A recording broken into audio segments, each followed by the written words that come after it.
This shit ain't nothing to me, man. This is Boxing Before Dark. Boxing. Boxing. Bang, bang, bang. Bang, bang, bang. Before. Boxing. Boxing Before Dark. This is Boxing Before Dark.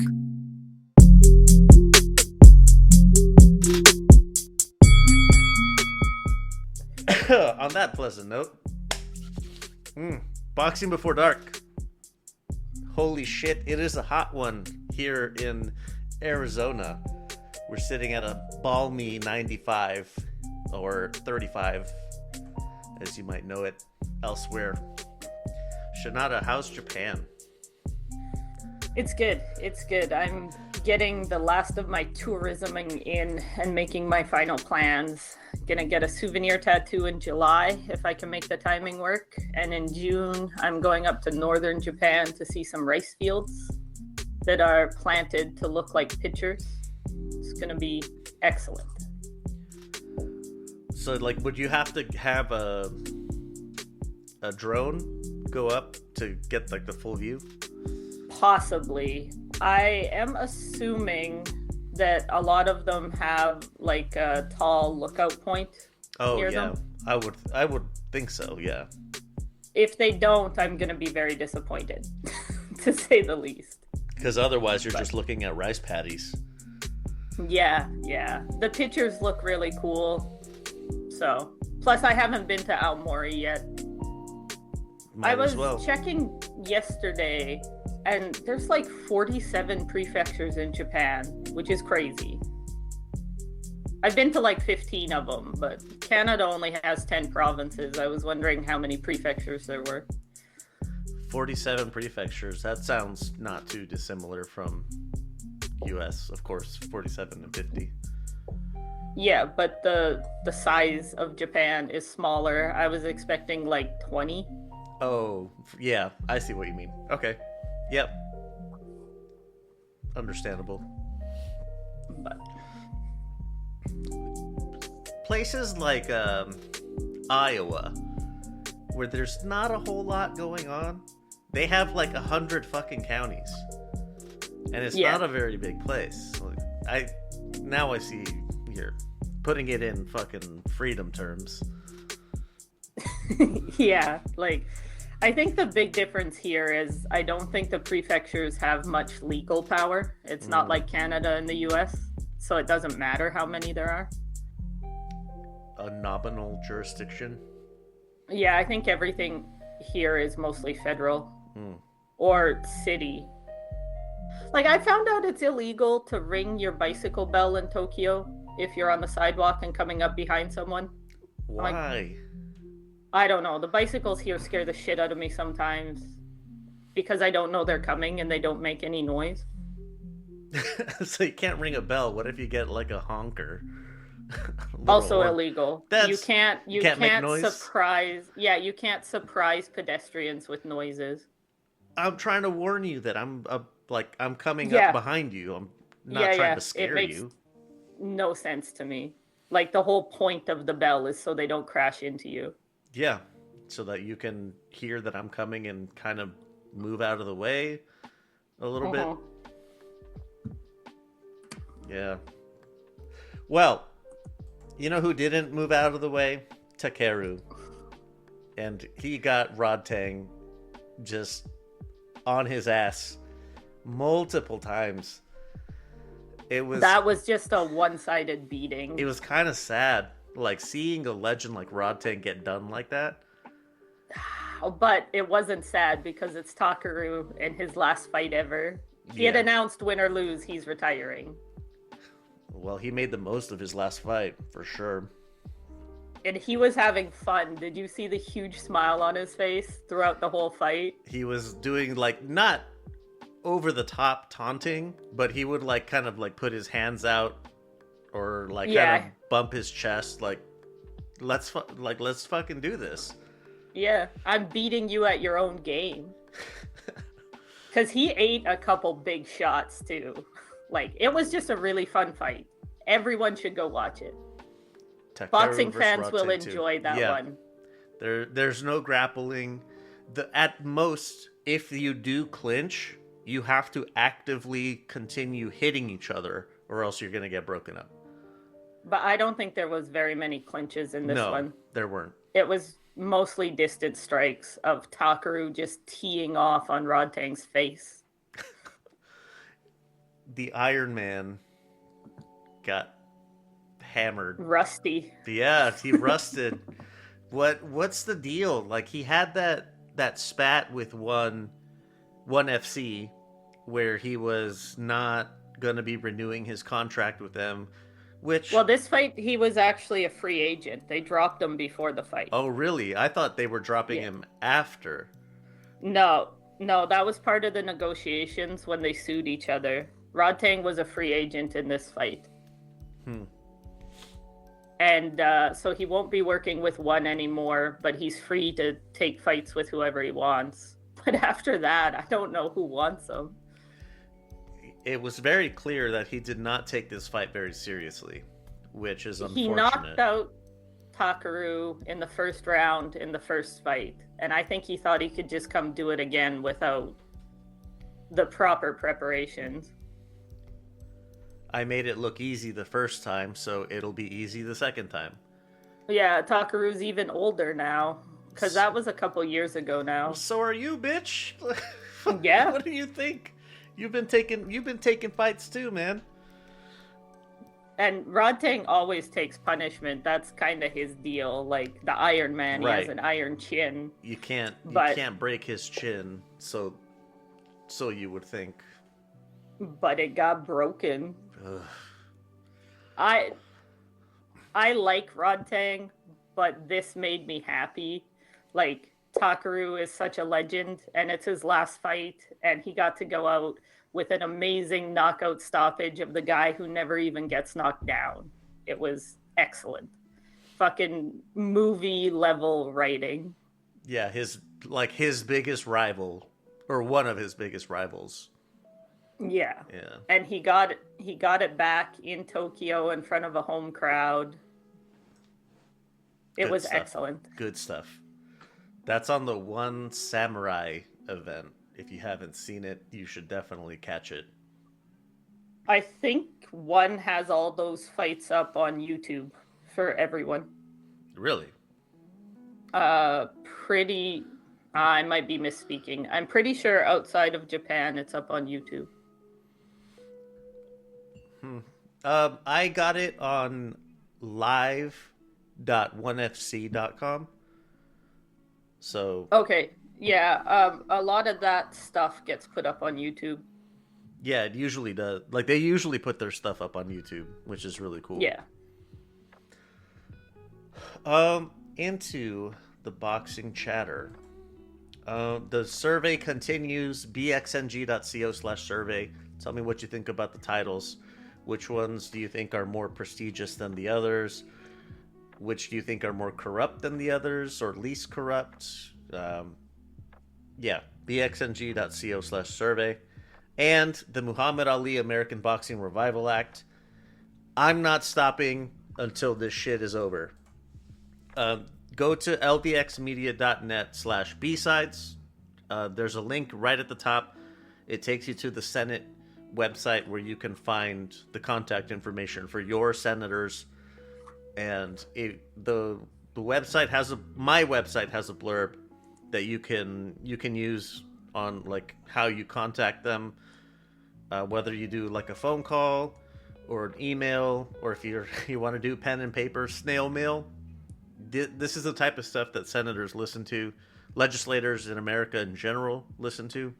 So we got to do something while we can. And like I said, I'm not stopping until we win. So that's enough of that stuff. Breaking news: Angelo Leo versus Rais Aleem is canceled. Aleem missed weight by 2.8 pounds. That's quite a bit. It is. He came back, and then he still missed weight by 2 pounds on his second attempt. Yeah, I was really looking forward to this fight. I'm pretty bummed that it was canceled, but I understand why. You just make weight, guys. Especially for a title fight, of all things. A title fight, man. It's your job. Like, I don't know. I'm really disappointed. I know missing weight happens, but it's been happening a lot lately. Like, pretty consistently, things are canceled every couple months right now, and I don't like it. This is Aleem's first time missing weight, which is kind of interesting. Like, that's what makes me think like it wasn't like a deliberate kind of gamesmanship type of thing. No, I don't think this one was, but I'm bummed this fight was off. I wanted to see Leo defend his title. Yeah, he hasn't fought for a year since he won it. But Gary Jonas, who is Angelo Leo's promoter, did say that they are likely going to be putting him on a Top Rank card.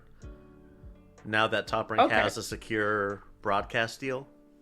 Yeah. They're looking at I wonder DAZN. if they'll give Aleem another chance or a new contender. I'm curious. I want to see who is in the IBF rankings. Featherweight. Omar Trinidad is the number 2 contender, but he's on Zuffa. So Toshiki Shimomachi is number 3. Mikito Nakano is number 4, and I don't think he'll be fighting Tomoki Kameda again. He fought Tomoki, can't see right? them doing that. Yeah, okay. I'm pretty sure. And Nick Ball is number 6. Would be funny. I think as it'll come out on B-Sides, which was recorded before this, so we don't know that it was canceled yet over there. But we were talking about Leo possibly fighting Nick Ball, and Josh said it would be funny to see Nick Ball get knocked out again. It would be funny. I would enjoy that. I cannot deny that I would too. The US, UK, Canada versus UK, is that? Are you that's including yourselves in the rivalry? Yeah. All right. Yeah. Cool. So everyone versus UK versus the world. You're gonna lose. You can't support the empire. Not no mo. Moving to, speaking of Trinidad, Zuffa Boxing 8. The main card has been announced. It's looking, honestly, pretty decent. Starting from the bottom, Omar Trinidad versus Jerwin Ancajas at featherweight. Interesting that Jerwin... Well, of course he has to. Jerwin's moving up to the full 126. But Trinidad is... his experience leaves a bit to be desired. He's 20-0-2. He hasn't really fought anybody that's pushed him, and Jerwin is kind of tailor-made to be beaten at this stage of his career. Jerwin Ancajas is coming into this 38-4-2. So he's definitely the aged, seasoned veteran, and he's moving up in weight. So this should be a good test for Trinidad. It's about all I can. Ancas has had one fight at 126 against someone I've never heard of in Mexico, where he got a knockout. So, all right. So I guess he's not moving up totally fresh. So there's that. Yeah, but still, it'll be interesting. I might have to cheer for the little Filipino. Oh, I'm definitely going for Ancajas in this case. Gotta make Takuma's resume look better. Kane Sandoval will be facing Brandon Lee. I'm excited to see Brandon Lee again. Me too. I'm glad he's back. What weight is this at? 147. That's a pretty big jump up for Brandon Lee. He was fighting at 140 before his layoff.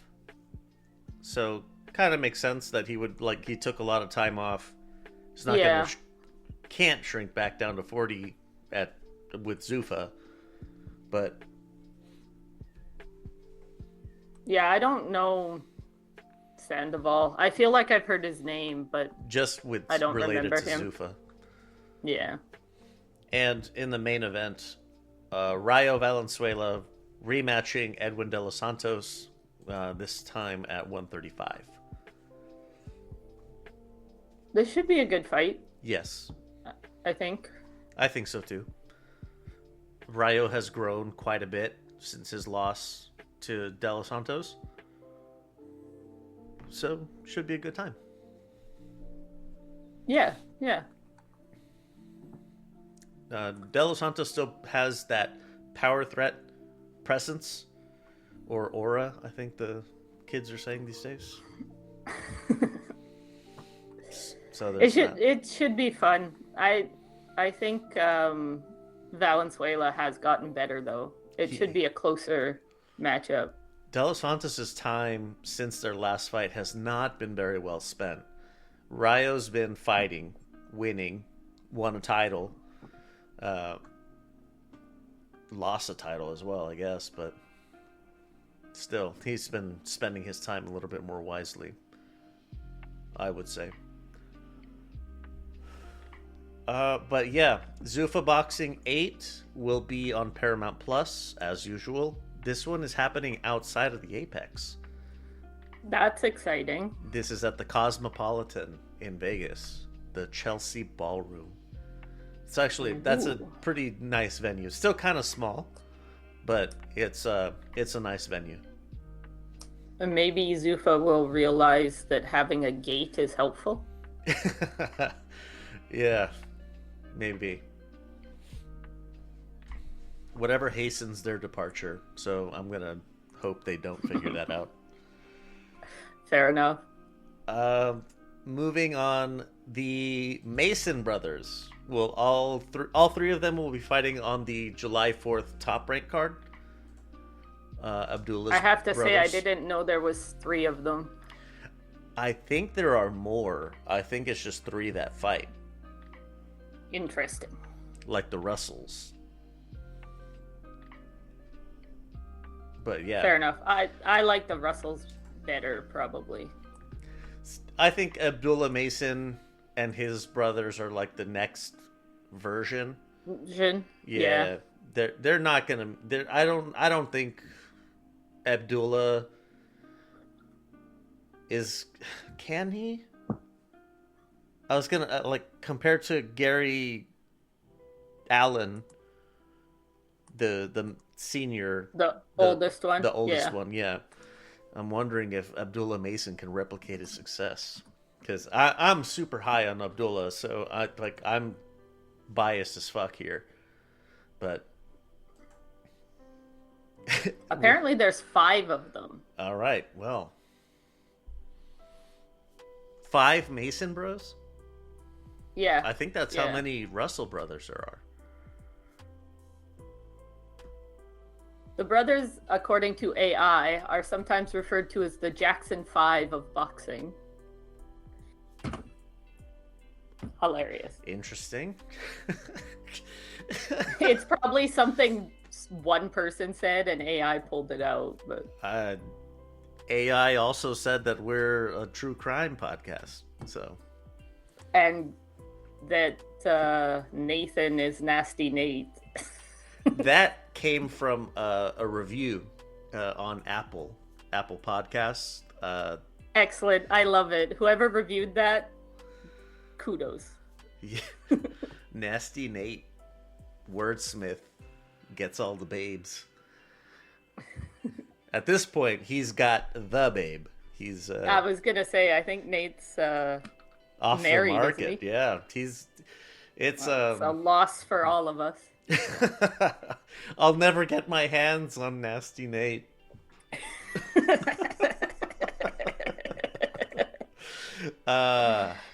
Tank is looking to return in fall. Looking at a Pitbull rematch or a Lamont Roach rematch.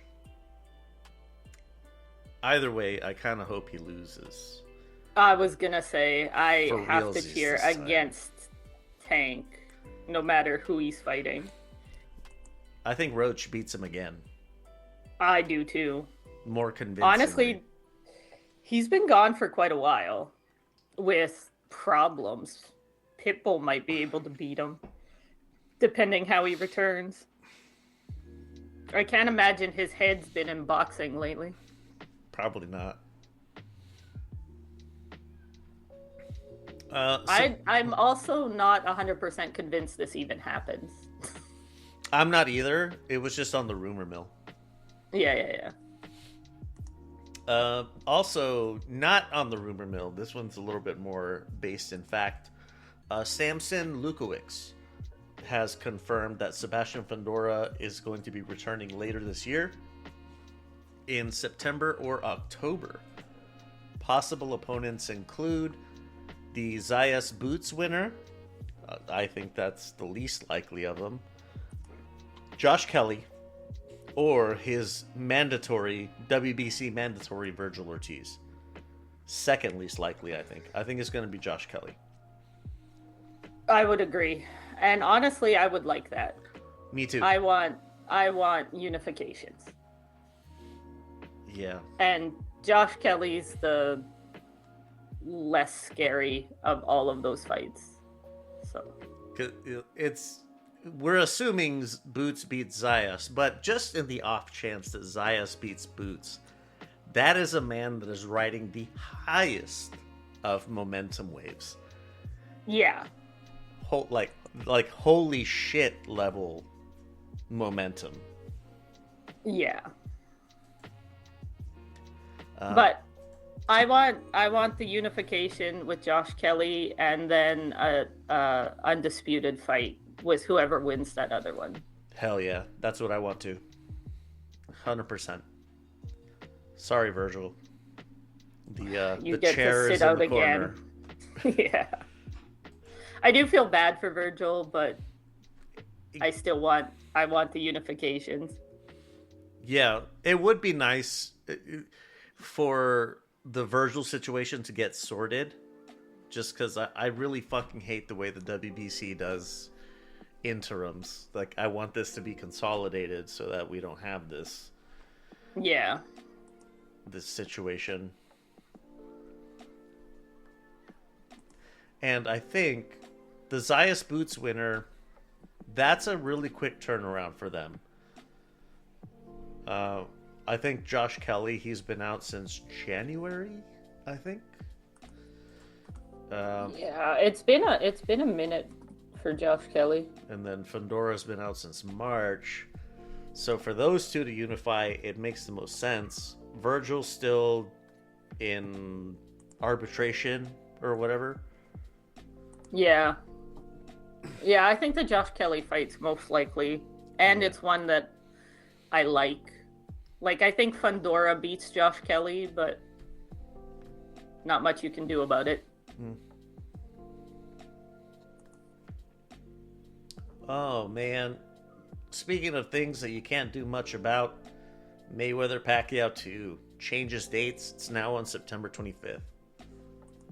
Does that make you more excited for it? No. Nothing is going to make me excited for this fight. The first one wasn't very fun, and that was like 10 years ago. This might be a closer fight, but still. You think it goes the same way? I don't know. I mean, logically, it probably could. But Pacquiao has been much more active. I know Mayweather stays in shape and everything else, but I think this might be a closer fight, but probably Mayweather still wins by unanimous decision. So 8-4 instead of 10-2? Yeah. I hate to say it. I would love if Pacquiao just sparked him. Old man knockout. But I think most likely is, probably about an 8-4. Don't have much to add. This fight doesn't really excite me. Will I be watching? Yes. Of course. I hope they make a decent undercard. Because this is one that's going to get a lot of eyes, even if it's a shitty fight. So put some good, exciting boxing underneath it so that the casuals tuning in for Mayweather get to see good boxing. Who do you put on it? Kermel Moten? I think he's a money team guy. Yeah, I don't know who's with who, but like, I don't want them to have a bunch of like Pacquiao's kids. Oh, you know that Manny Pacquiao Jr. is going to be on this. Come on. Yeah, but put him at the like very beginning and then put some decent fights closer to the main event. The first time they didn't put very good fights on. They had No, I know. Lomachenko in a shitter and Leo Santa Cruz in a shitter. Yeah, I don't want one-sided beatdowns. I want at least one good war that gets the casuals tuning into boxing. I think it's unlikely, but I think it would be smarter. David Benavidez. Yeah, he's not gonna co-main anything. This level of card, though? Maybe. I think he would drive more purchases. He would, but I think Benavidez wants to be the main event near... What's Mexican Independence Day? September 18th? 16th. Okay. I think he wants to headline a card that weekend and try and officially usurp the Mexican holidays fighter position. That's what I think Benavidez wants. Have a small smile, because, yep, that would be nice. Yeah, I don't think he's gonna undercard this when he's become so popular. That's all we got for the news, though. I tried to check kind of thoroughly before we started. Didn't miss anything. Nope. Nah, I think the news cycle's just being dominated by Dubois Wardley. Yeah. Well, I mean, it as it should. We want eyes on the big boys. I guess it's another version of driving fans to the sport, is the big fellas. All right, let me put in some notes. Fucking social media stuff. LVX Media Net, all one word. If you can't find us, chances are we're not on it. Wherever you're listening, if you could hit us with a rating, it helps move us up the goddamn search algorithm. And if you're feeling extra opinionated, why not leave a review? If you want what I would call the best boxing calendar out there, lvxmedia.net/boxing. And while you're on the website, check out the written content. We just got an article from Josh on why DAZN sucks balls. Think about everything you've done online today. Your private emails, your bank logins, photos that you've backed up, and every site that you visited. Now think about how many companies are quietly watching, logging, and selling that information to the highest bidder. In the modern world, your digital footprint is being tracked at every turn. It's time to take back your privacy with the Proton Suite. Most companies offer a single tool and call it security, but Proton is different. It's a complete privacy-centric ecosystem designed to build a fortress around your digital life while having a suite of tools that all work together to ease your digital life. With one subscription, you get a lightning-fast VPN to mask your location, fully encrypted cloud storage for your most important data, and a secure email service that keeps your conversations private.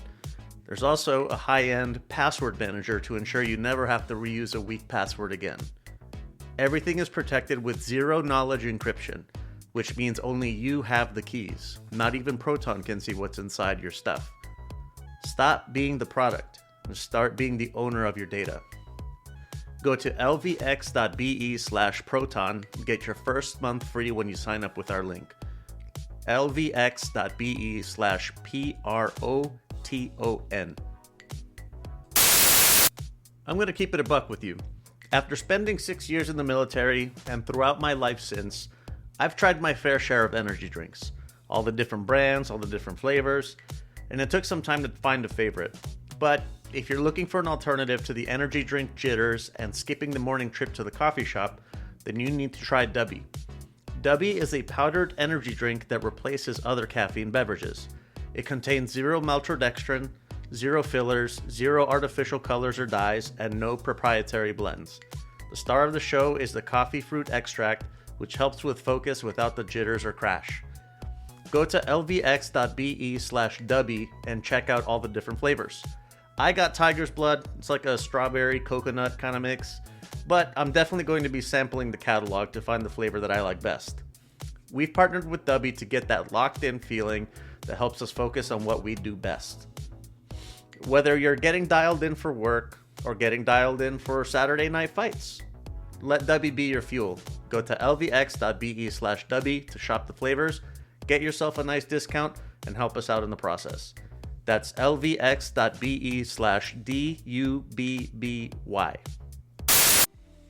All right.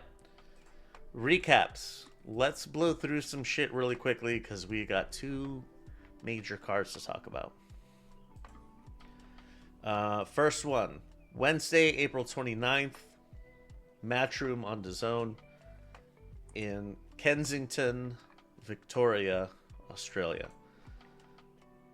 Tera Moana started us, or he co-mained with a big knockout in 1 over Bowie Tupo.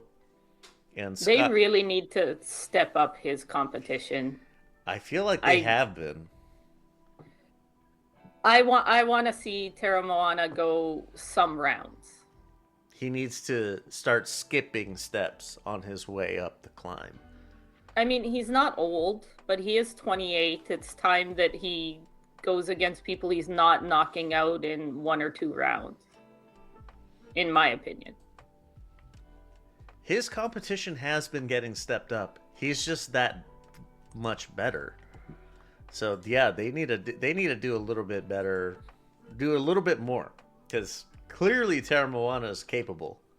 So yeah, let's start getting some fucking rounds in, because he's not. That's what I want. Yeah, he's not too far away from Moses Italma. Yeah, but we just haven't. Well, Moses Italma hasn't gotten many rounds either, but quality of opposition has been better. Yeah, I was gonna say maybe it's just because he fights in Australia, and I don't know any Australian heavies, but I don't recognize any of these names. Sky Nicholson bloodies Mariah Turner to retain the interim WBC Super Bantamweight title. It was a good fight. It was enjoyable. Sky did what you would expect an interim champion to do. Too athletic, too fast, too sharp. She clearly had Turner outclassed like at every turn. So yeah, Turner was getting a little desperate. They took a point, dirty. Right? Yeah, she was getting dirty.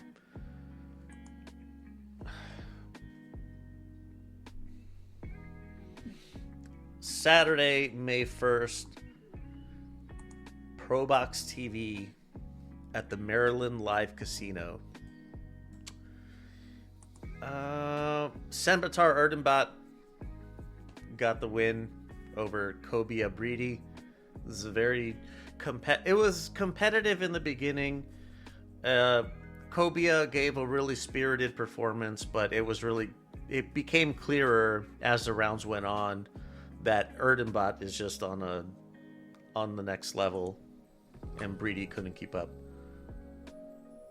I like Erdenbot. I tune in for him. Let me get one out of the way. Sunday, May 3rd. Top tier boxing on DAZN. Sam Noakes stops Benito Sanchez in 2. Look at that, big dog. You know you can beat a Mexican. See? You don't have to be scared of him. The Mexican that hasn't won in like 17, 19, fights? And 4. How many? 13 losses in a row now? I'm telling you, I am 100% convinced of my theory on Benito Sanchez. Oh yeah, they're bringing him over to lose as a confidence booster. Yeah, and not just your typical confidence booster. Like, he's not just standard cannon fodder. He is. I mean, he kind of is. He hasn't won in 14 fights. But I mean to say that they pick him because he's Mexican, so that the confidence booster gets the extra, like, added ingredient of he's Mexican. But you beat him. See, you can beat him. They're beatable. Yeah, the last 12 have been UK fights, so I guess one was in Dublin, but same shit. The British Isles. Is Ireland part of the British Isles? Yeah. Ah, okay. Anyways, yeah, ridiculous. Oh, Sammy. Saturday, May 2nd. We are starting with Ohashi on DAZN. Oh my goodness, what a card. Let's start with where we got fucked. Where we in the West got fucked. Jin Sasaki over Sora I can't Tanaka. believe they didn't show you guys this. Like, I was hyping this fight to everyone because I knew it was going to be exactly what it was.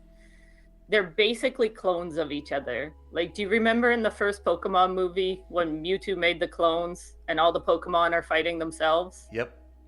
That's what this was. And it turned into exactly what happens in that movie at the end, where they just, like, one punches the other and they're both exhausted and then the other punches them. No defense, all haymakers.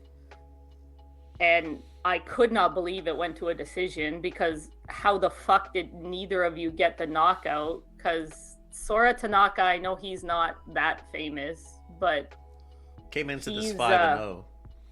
5-0 with 5 knockouts. Like, he's literally knocked out everyone, and it's Jin Sasaki, so you know he's getting hit a shit ton. And yeah, they just stood and punched each other for 10 rounds. It was amazing. And I can't believe DAZN didn't show this, because everyone knew that's what it would be. Throwing my hands up and shrugging. Because, like, fuck, dude. Like, all these fights, like, the ones that were broadcast in the West, Takuma, nice. Naoya, fucking, of course. Yoshiki Takei, question mark. Why the fuck was he co-main? I don't understand why they didn't put Sasaki co-main. I get that you need to split the brothers for the team to have time. Put the fun fight as co-main. Fuck. One of the fun fights, because wasn't the Yuita Moriwaki over Duck No Yun a good one? Yeah, that was also super fun. It's Asian super middleweights, so kind of the same thing. Like, Sluggers. just beating the shit out of each other for 10 rounds. Honestly, all the aired fights in the West were quite entertaining. Excellent. So glad that we missed that. Shimomachi versus Rhea Abe was more boxing, a little slower, but still fun. Went to mixed decision. Like, the opener, they had a 10-round opener and an 8-round co-main. I do not understand this card at all. But the opener was 2 young guys, Tomioka and Tanaka, and they fucked the Osaka boy. I swear to God, he won that fight, and it ended up a split draw. Ridiculous. And like even just Jin Sasaki's walkout, he choreographed his walkout. He clearly had changes in the song and marks to hit and places to pause. Jin Sasaki has nicknamed himself the movie and acts like it. Like, how do you not show that pageantry to everyone? Exasperated breath. I did hear that ESPN KO had it. So, if you have ESPN. So Latin America got it, but the rest of us did not. Ridiculous. In the televised portion, Takuma Inoue gets the UD over Kazuto Ioka, covered in fucking body paint. Yeah. I guess no one else had tattoos on the televised portion, but it's extra funny because they didn't make any of the foreign guys cover their tattoos. At all. There were foreign guys? Just the Korean dude, right? Yeah, the Korean dude, his tattoos were full display. Unbelievable. Yeah, that's the JBC changed their rules, and theoretically Ioka's makeup came off enough they could have disqualified him. I mean, they wouldn't on international TV, but that's in the rules now. If your makeup comes off enough, you can be disqualified. Dumbfounded expression. What the fuck is the JBC on? Japan's getting more traditional again. Oh, that never went poorly for anyone. No. But into the fight, this one hurt my heart. I mean, I saw it coming. I did. But Ioka was just too slow. He's just too old. Yeah, Takuma had him pretty much like ranged out, timed out from pretty early on. Yeah, I know I've seen people making a big deal that Takuma must have some power because he got the knockdown in round 1. But I don't think that was really power. It was just a combination that got Ioka really off balance. And like, it was a knockdown. I'm not saying it wasn't, but I don't think it was a knockdown from power and being hurt. It was a knockdown because he got him really off balance and landed a shot that pushed him over. He landed at the right, like I said, the timing. He had him. Yeah. He had the timing figured out, like pretty much from the onset. It was. I think that's a key difference is Takuma relies on boxing and timing and speed quite a bit, whereas Naoya gets to lean on power a little bit more. Yeah. Takuma looked really good in this. Like, not to take anything away from him, I think he is a really good boxer. He just gets compared to his brother all the time. We've said this like for ages, even like back when he was fighting for the WBA bantamweight title, however long ago that was that Takuma is a very good boxer in his own right. He's just has to live.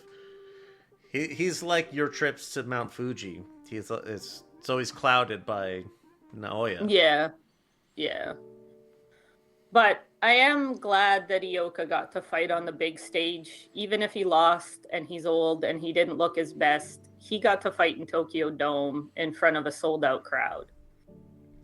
Finally, like he deserves. Finally getting the respect he deserves. Fucking 4-division champion. And they have him fighting in a gymnasium on the very outskirts of Tokyo. Wonderful. Yeah, but Takuma looked really good. Yeah. And, yeah. Yoshiki Takei, majority decision against Dekang Wang, ? I think Wang beat him. I think so, too. I wasn't impressed with Takei's performance. That was not what I would expect from a former champion. No, he was getting bullied. He just didn't look good. And why was it 8 rounds? I don't know. Like, I think Takei's people knew he wasn't really at his best coming off the Medina knockout. But I said it before, I don't know why this was co-main. I have no idea why they did this. Your guess is better than mine. This is a fight you can skip if you're going back replays. I don't have a whole bunch to say about it because it was just like Sasaki had me flying high, and then Ioka losing kind of brought it down for me personally, and then this fight was a bit of a dud, and I was like, man, like Jin Sasaki should have been co-main. You could have at least put Moriwaka 1-0-1 at a 10-rounder. Like, you clearly believe in him.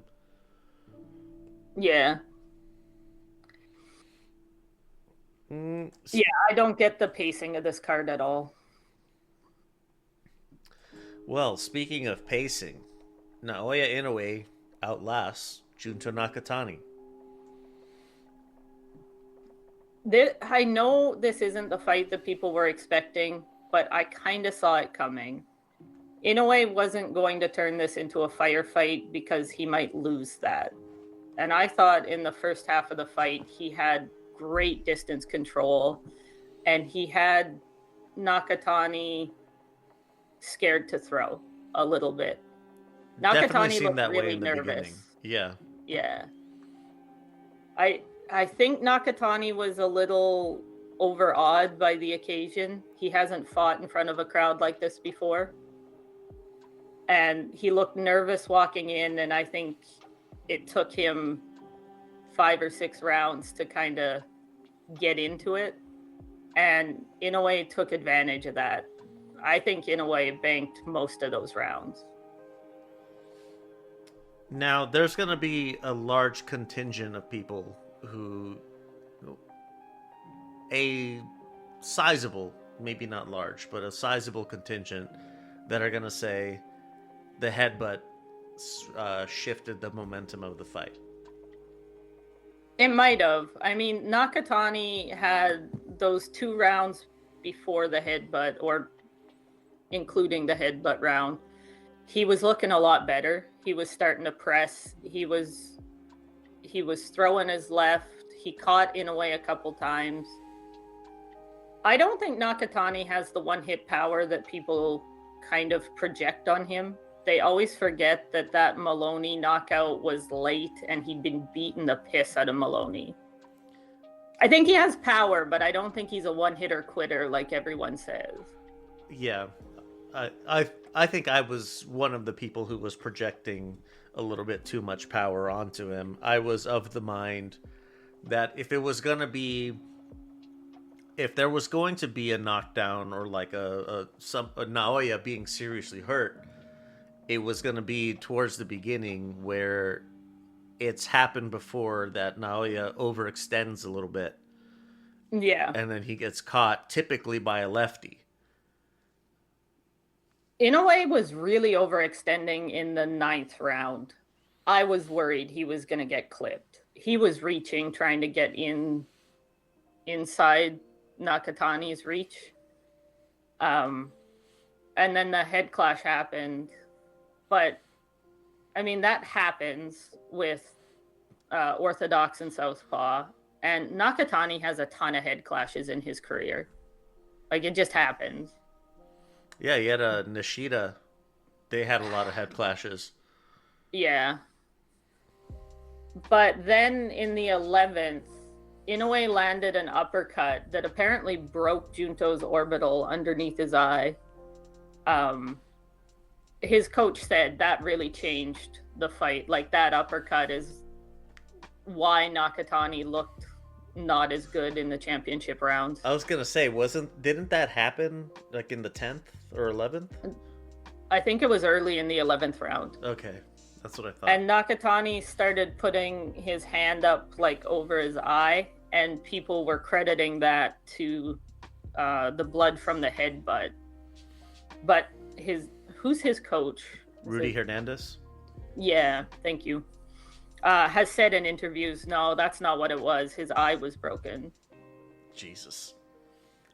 So, kudos to Nakatani for fighting 2 rounds with a busted eye. Yeah, but that really took him back out of the fight, and I think in a way won those last 2 rounds. Rightfully, he should have been a little bit more hesitant to exchange if he was just going to get caught with another damage his eye more. I wouldn't risk that personally, but I don't get paid millions for it. Yeah, honestly, out of the 2, I think Naoya might have more one-punch power. But I think you might be right. But the second half of the fight, the second half of the fight was really fun, but the first half was a little slow. But I think it was slow because Inoue was controlling the distance so well and not giving Nakatani any openings. You thought he managed the distance well? In the first half of the fight, I thought he really did. And I think he started going for damage in the second half. Like, in a way, kind of shifted gears from I'm going to be defensive and pot shot here and there to I want to show everyone I'm still Naoya in a way and do some damage and land some punches. And that's when the distance control fell apart. He started overreaching, trying to hit him. He wasn't as composed. Okay. But in the first half, I thought he controlled the distance really well. He was making Nakatani miss by like half an inch in the first half and staying pretty close. But in the second half, he was really trying to get in and opening himself up more. I really thought in the opening rounds that the height was giving Naoya a little bit of trouble, where he couldn't figure out his range quite as well as he would have liked to. Like, he did figure it out later, yes, but I thought in the beginning that's what I thought was happening. And then as it went on and he wanted to engage a bit more, and that's when Nakatani started finding more success, I thought that the height and reach advantage had something to do with that success. Yeah, maybe I didn't articulate what I was trying to say. The first half, he was controlling the distance so Nakatani couldn't hit him. Not so much. Like, he didn't have his range, but he was staying outside Nakatani's range very nicely. I see what you mean. I see. Yeah. To me, that's part of distance control. Just not getting hit. Of course, like that is a part of it, especially when you have such a rangy opponent, is keeping out of their touch. The height definitely was giving Inoue trouble. I think if he goes up to 126 and fights any of the taller guys, he's going to be in very big trouble. I was going to say, like, the talk, now that he's beaten Nakatani, the talk of him moving up to 126 has heated up quite a bit. And my thought was, Figueroa is manageable. The same way he was able to figure out and manage Nakatani, he can manage Figueroa. But Espinoza, no. I don't want to see Inoue fight Espinoza because I think he'll lose. I don't think that's going to happen, buddy. Sorry, Naoya. Like, I'm a big fan and everything, but no. He was having trouble breaking the distance for sure. And Espinoza is a fucking tardo, like Fundora. Like, he can fight scrappy on the inside. He knows how to use his, the recurring joke we have about long levers. Like, yeah, I know this fight wasn't what people wanted it to be, but I really enjoyed it. It was so tense the whole time. Yeah. Anything more for this one because we got one more card to get to? No, I think we can move on. All right. Really quickly, Eggington got fucking murked. I don't. Did you see what happened? Like, did you go back and see just the clip of the ending? I saw he got knocked out. I heard Eggington was like winning the fight, and then it was like a comeback knockout.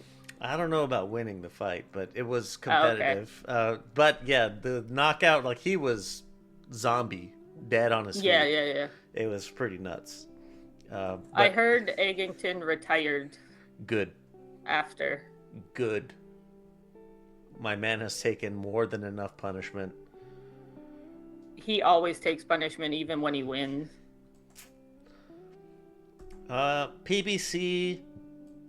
This was on Prime and DAZN. I got 3 fights that I want to talk about. Oscar Duarte, split decision over Angel Fierro.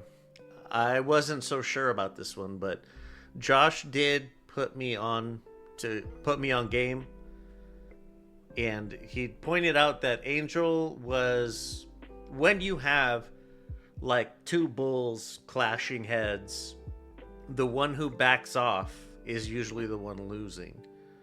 Yeah. And that's typically what we were seeing when we did get into heated exchanges. However brief, it was typically Fierro that was backing off. So, I don't know. Maybe Oscar won. I just, my gut tells me he didn't. Close split decision. You can't complain too much. Yeah, I'm not fussed either way. It's just I thought Angel won. I thought Angel did enough. But what are you gonna do?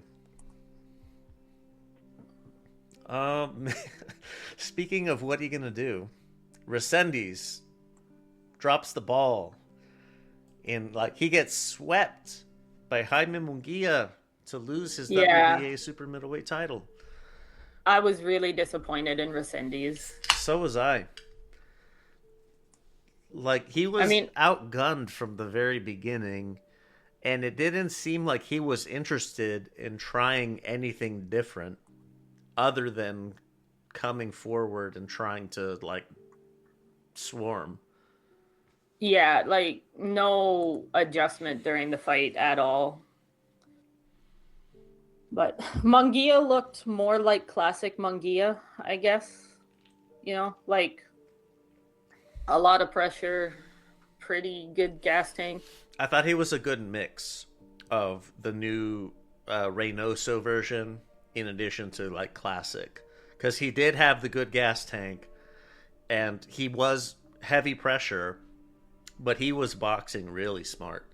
And I was actually genuinely impressed with how well he managed mixing his offense with defending against Resendiz throwing back at him. Yeah, Munguia looked good. He did. I begrudgingly admit he looked good.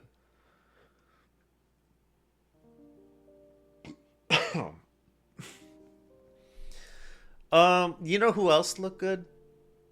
Jesus Christ. David Benavidez knocks out Gilberto Ramirez in 6.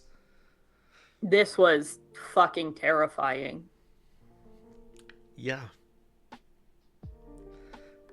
Yeah. What was terrifying about it? I don't even know what to say. Well, his hand speed is fucking crazy.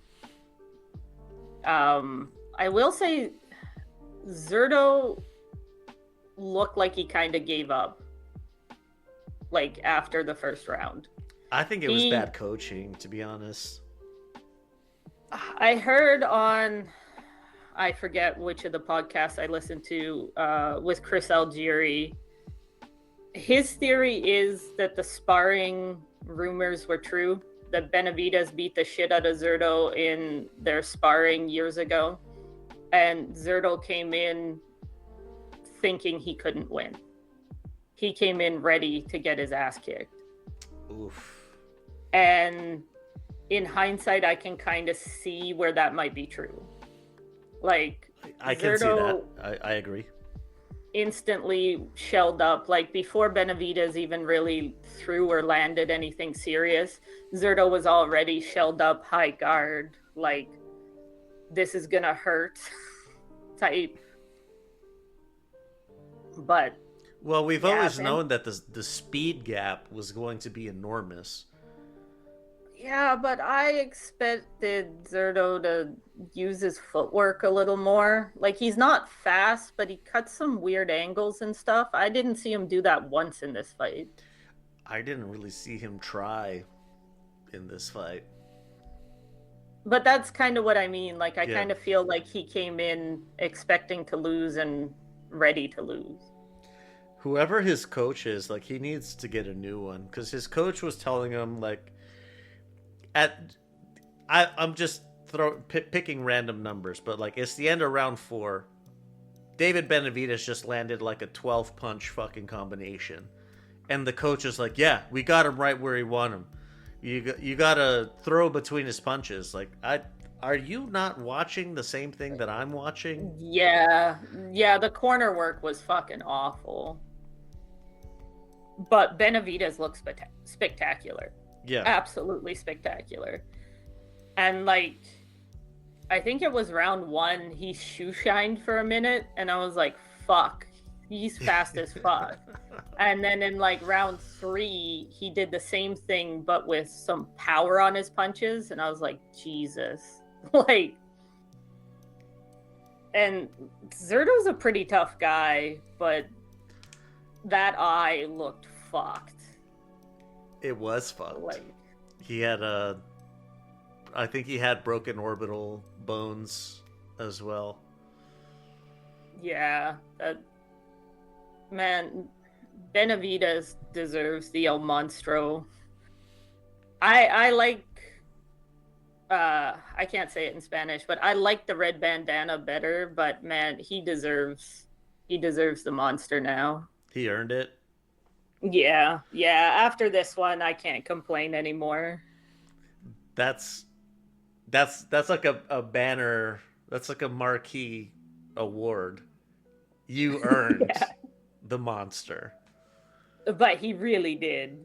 I thought Benavidez would slow down a little going up in weight, but he didn't at all. No, not even a little If bit. anything, he might have been faster. Honestly, though, I don't know if Benavidez is going to want to go down. I know he said he was, but he looked very comfortable at 200 pounds. Going back down to 175, he might be like, this sucks. Now, you were saying that Benavidez might be faster at 200, but I mean, he looked faster. I wonder if he was faster than Canelo leaving the arena. Nobody was faster than Canelo leaving the arena. Get the fuck out of the arena before they call me out. Yeah. It made me so happy to watch Canelo sit there awkwardly and watch a fight on Cinco de Mayo weekend. And he got booed every time he was on screen. Well, because it was all Benavidez fans in the building. Yeah. Top to bottom, though, this card was amazing. Yeah, like, it was really good. Easily card of the year this year. For me so far. Damn. Are we adding another event award category? I mean, I'm probably not going to pay attention to it every year, but this card was stacked with all action, exciting fights. Yeah, it was really good. I hope this is a sign of PBC moving to DAZN. It would be nice if they're all in the same place. I know people hate DAZN, and there's many reasons to, like not showing Jin Sasaki, but... anything more for the PBC card? I have one thing that Benavidez said in an interview that was just the dumbest shit I've ever heard. So he told Bivol they could fight at a 190 catchweight and have all his belts on the line. Benavidez said this? Yeah. The light heavyweight and the cruiserweight belts on the line at a catchweight. And I'm like, that's not how belts work. Like, you can't fight at 190 for the 175 belt. It's just not how it works, Benavidez. I'm sure he's just riding high and not thinking very much in these interviews, but it just sounded like the dumbest thing I've ever heard. That is a silly thing to say. Yeah. I think it was just like an excitement He's for in the moment yeah. thing. Yeah, but I was like, come on, man. All right, let's see here. The phone line, 833-589-7637. I want to hear what you thought about Benavidez beating the shit out of Zerto. Or what did you think about Naoya Inoue and his win over Nakatani? Hit me up in WhatsApp, 833-LuxPods. If you would like to join us in the chat, where we talk all the fights, all the time, get together on fight nights for some fun with the homies, lvx.be/discord. If you want to get yourself some threads, lvx.be/shop. And if you want ad-free and behind-the-scenes stuff, we had like 30 fucking minutes of chatter before the podcast started. lvx.be/Patreon. Let's be real. Building or rebuilding credit can feel like trying to open a door that's already locked. You need credit to get credit, right? It's a loop that doesn't make much sense. So, meet Current. It's the key that actually fits into that lock. Current doesn't just help you build your future, it helps you handle your right here and now. Unlike most secured cards that lock your cash away, Current offers a cash advance feature that's available on qualified direct deposits. Because life doesn't wait for your credit score to go up before the card needs a repair or the electric bill needs to be paid, Current loves to give a good head start by putting money back in your pocket. Set up a qualified direct deposit of $200 or more with Current and you'll get a $100 bonus right to your account. It's $100 just for signing up. No jumping through hoops, no hidden traps, just a path to better credit, cash when you need it, and $100 to kick things off. Go to lvx.be/current and get signed up today, or use referral code LEONARDA798. You ever feel like you're staring at your screen through a thick layer of fog? You've got the coffee, you've got the to-do list, but your brain just isn't clicking into gear. Most of us just reach for another hit of caffeine, but that usually just leads to a crash, not a breakthrough. It's time to upgrade your cognitive fuel with psilocybin. This isn't just another supplement, it's a powerhouse of magical mushrooms that's been used for centuries to support mental clarity. It's the key weapon for anyone who needs to stay sharp and focused for the long haul. Psilocybin works by supporting your brain's natural ability to grow and repair neurons. We're talking improved memory, sharper concentration, and a steady flow of mental energy that doesn't leave you jittering, just alert. Whether you're grinding through a complex project, studying for a big exam, or you're just trying to stay locked in on what you're doing, this is the clarity you've been looking for. Stop struggling with the fog and start tapping into your full potential. Go to lvx.be/soul, get 30% off your order, help us out a little bit in the process. That's lvx.be/soul.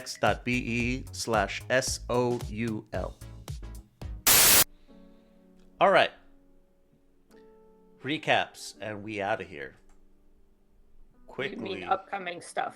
Previews. Dejected slump of the shoulders. Yeah. I mix them up all the time. Upcoming shit. Recaps. Not recaps. Damn it. Previews. Precaps. That's what we should be saying. Friday, May 15th, the German ARD. I don't know what the hell that is, but that's the promotional entity. And I don't know exactly where to watch this. But if I figure it out, keep it locked on the socials and I'll let you know. Karen Chikadzian versus Patty Donovan. This is an IBF welterweight #1 contender slot. Final eliminator. Ooh. I was gonna say this is a weird matchup, but I guess if it's an eliminator, it's not so weird. Fights in Germany have been lit. They have Should be been. a fun crowd. I hope that they put good German fighters on the undercard here. Yeah. As for who wins, I think Chakudzian's the favorite, right? Should be. Should be. He's got better. He's got more. His losses are better than Patty Donovan's losses. Yeah. I don't know. It could be an interesting matchup, though. In terms of who gave it a go, Chikadzian gave it a go-er than Patty Donovan. Fair enough. Saturday, May 16th, Queensberry at the Keep Moat Stadium in Doncaster, England. Well, co-main Maxie Hughes versus Lewis Sylvester at 140, and David Allen versus Filip Hrgovic. This should be fun. If nothing else, just fun. Which Dave Allen is going to show up this time, Leo? Piss in the sink or piss in the jugs? Sink's probably better. I imagine of the two, yes, the sink would be better.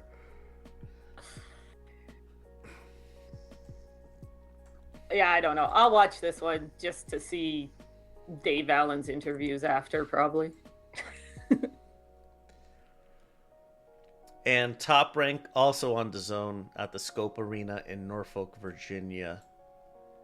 We have, from the bottom up, Keon Davis versus Edwin Humane Jr., Brian Norman Jr. versus Josh Wagner, Kelvin Davis versus Peter Dobson, and then Keyshawn Davis versus Nahir Albright in a rematch.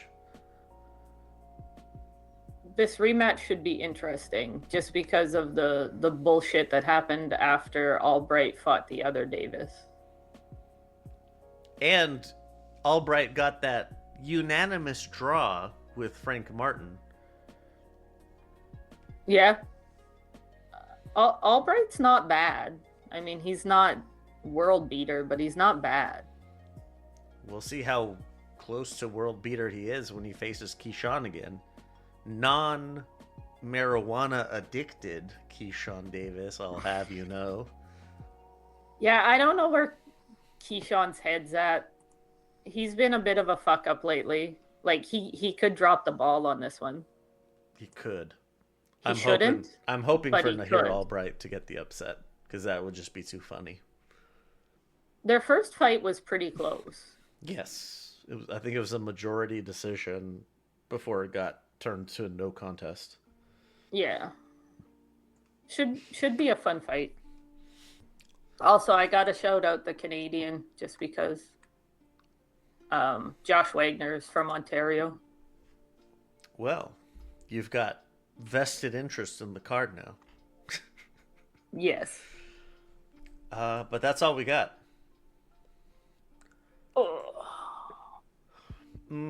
That's it for the upcoming stuff. So we are heading into fucking Piss Sink and Reefer Addict weekend. Bit of a letdown after the first 2 weekends of May. Yes. But still a solid weekend. There's fights worth watching. Yes. These should be okay. Probably not as good as Wardley Dubois. Spoiler alert, we're recording before Wardley Dubois. Yeah. But yeah, parting words for me, I'm reaching into the bag of tricks here. I can go first while you select. Yeah, go for it. Last weekend, I went to a giant flower garden, and it was super beautiful and super relaxing. So I would suggest everybody find some nature thing to do this week. Go to a park. Just sit there, listen to the wind in the trees. The weather should be getting nice almost everywhere in the Northern Hemisphere. If quizzes are quizzical, then what are tests? Testicle.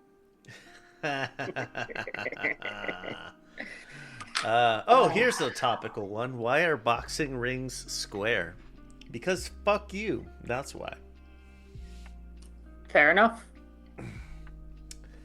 I always assumed it was because you would need more posts to make a circle. Yeah, and they used to be. They had the posts to make them circle, and you had just one rope going all the way around, and so you did have more of a ring, and everybody would stand on the edges, and yeah, it was boxing was a lot more of a shit show back in the beginning. Way back in the day, it was just a rope laid on the ground that you couldn't step out of. Yeah, that was during the prize rules. Prize rules were when there were no rounds. Well, the round ended when someone got a knockdown. And then you got the 1 minute count, and you got 1 minute to get up. That's too long. A full minute to get up. And however long it takes you to get up and go back to your corner, that's how much time you have in the corner. And then the fight resumes after a minute, and then the fight goes and goes and goes until you get a knockdown. That's crazy.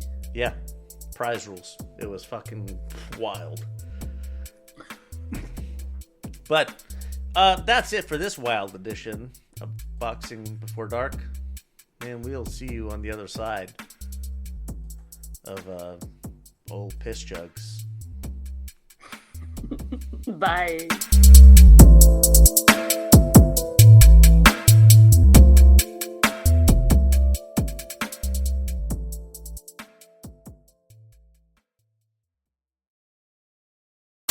Why should a boxing fan watch MMA? Okay, here's my pitch. The reason that a boxing fan would consider watching MMA in the year of our Lord 2026 is that MMA is cheaper and more accessible than it's ever been in its lifetime. Our biggest organization, the UFC, has done away with pay-per-views. It's now just like a $15 a month payment to Paramount Plus, and you get 40 plus fight cards a year. And it's not just the UFC. You have organizations like ONE FC and Ryzen that put stuff directly on YouTube for free to watch. And you're able to see a wide variety of high level skills. Like, this is not just like amateur hour shit, unless we're talking about the heavyweight division, but boxing fans can relate to the gap of skill there. These are some of the most talented athletes in the world, and they're fighting, especially if I can point out the Muay Thai stuff that happens in ONE FC. It's phenomenal. Another reason that a boxing fan would want to jump in now is that I think, unlike a lot of the cards you're used to watching in boxing, MMA cards are worth watching from the start. Like, you don't have to wait until the co-main to see something that isn't complete nerd shit. Most of the times you're seeing, even if it's a lower skill ceiling, you're still seeing fights that are exciting and compelling to watch. We just came off the backs of UFC 327, and that card top to bottom was like absolutely stacked. So great example. You can watch the whole thing for, in bits and pieces or from start to finish on Paramount Plus right now if you subscribe. So Paramount, give us some money. We're doing marketing for you.